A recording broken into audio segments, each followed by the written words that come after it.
Hi, boys. You look like you're about to fall asleep. Well, let me help you with the falling bit anyhow.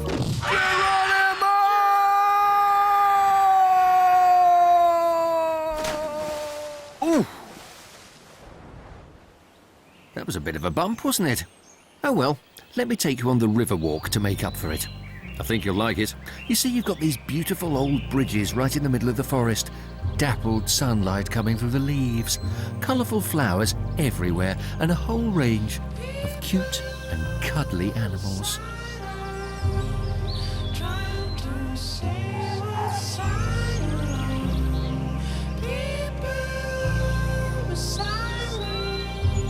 And their leftovers. Whoops.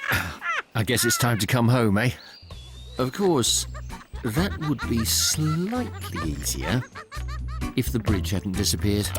Oh, well, what are you going to do now?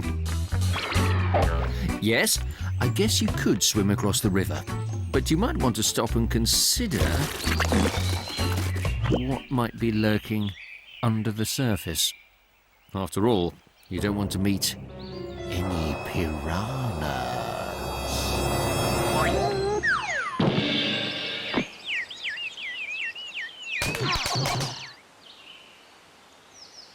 Now, don't worry, boys. The fact is, piranhas only live in South America. So I guess you can thank your lucky stars you aren't there, eh? Unless, of course, you are. In which case, you may want to curse your lucky stars. Mind you, it's not all bad news, since piranhas usually only live in very slow-moving streams or lagoons. So what you need to do is to work out whether that river is slow-moving and therefore potentially infested with hungry piranhas, or fast-moving, in which case you're probably all right. Maybe throw a stick in and see how fast it gets carried away.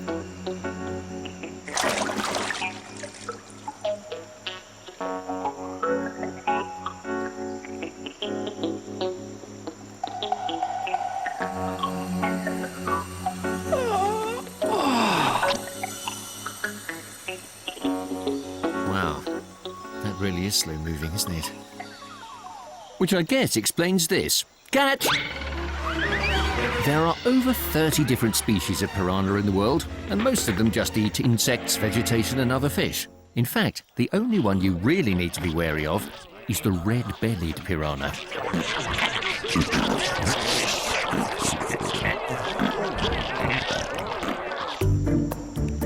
You're right, Mark. It does seem pretty harmless, doesn't it? What do you mean by harmless? When water levels are high, then there really aren't too much of a threat at all. Mostly I like to go for walks. In fact, piranha attacks are really pretty rare. However, when the water level is low, there's less food available. And when this happens, they can form ravenous shoals of more than 100 fish that through sheer force of numbers can devour anything that moves. Even each other. Oh, let's get them, everyone. Charge! Yummy. Where's the ketchup? I cut my lip. Did you? No. Let's get them, everyone. Charge! Pass the sauce. Oh, I love that. Yes.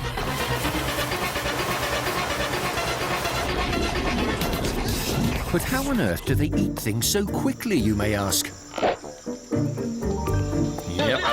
Their razor-sharp, interlocking teeth are so good at puncturing and shearing flesh that they can devour some animals in a matter of seconds. No wonder the local tribes make these weapons from the piranha's teeth. They're deadly. Maybe the water level is high enough for you to cross.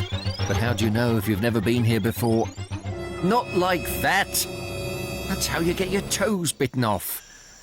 What you need to do is to look for tide marks, like these, which unfortunately show that today is not your lucky day. Stranded piranhas have been known to jump out and attack their prey in sheer desperation. Maybe the best thing to do is just relax for a while and wait until dark, since piranhas tend to hunt in the day and sleep at night. A bit like Mark's sense of maturity. Anyhow, if piranhas do get woken up, their first instinct is usually to swim away. so it makes sense to make as much noise as possible. Even if it does sound absolutely dreadful. But bear in mind, this approach doesn't work for all the animals in the river. Other predators, like caimans for example, are more active at night and will be attracted by the noise. Yes, that noise. And by the light you're using to scare off the piranhas. But then, if you turn off the light, how will you see the caimans? But then, you don't want the caimans to see you, do you? But how will you see it? It'll see you. Can you see it? It'll see you. Can you see it? It'll see you. Oh, forget it. Here, pull this. Right, so you've decided to cross during the day to avoid the caimans. In which case, the most important thing is not to make a commotion, as that attracts piranhas more than anything else. So, try to minimize your movement and swim or walk with nice, smooth, fluid motions. And whatever you do, don't go into the water if you have an open cut. Because do you know how piranhas taste? No, mind you, he seems to be enjoying it. In fact, they taste with taste buds that cover the whole outsides of their bodies, which means that they can sense the tiniest drop of blood in the water, and there's nothing they like more than a drop of fresh blood.